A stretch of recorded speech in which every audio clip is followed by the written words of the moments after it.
বৃহস্পতিবার রাতে মালদ্বীপে আপনারা জানেন যে বাংলাদেশি ৫ জন গ্যাস সিলিন্ডার বিস্ফোরণে নিহত হয়েছিলেন। তাদের মধ্যে একজন হচ্ছে হবিগঞ্জের বানিয়াচং উপজেলার।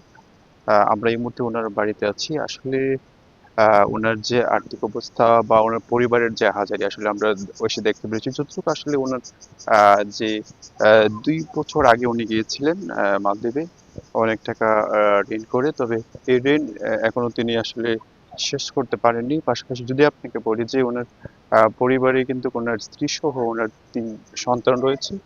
ওরাও কিন্তু আসলে বাবার যে টাকা পাঠাবেন এবং ঈদের কাপড় জামা কিনবেন এই আশায় কিন্তু ছিলেন আসলে। মূলত আসলে বৃহস্পতিবার রাতে যখন সেহরির পর যখন তাদের ফোন আসলো তখন কিন্তু আসলে তারা যখন শুনতে পারলেন যে উনি মারা গিয়েছেন তখন থেকে আসলে পরিবারে আসলে শোকের ছায়া নেমে এসেছে। বিশেষ করে যতটুকু জানিয়েছেন যে আসলে এখন পর্যন্ত প্রশাসন থেকে আসলে তাদেরকে কোনো আ আ খোঁজখবর নেওয়া হয়নি।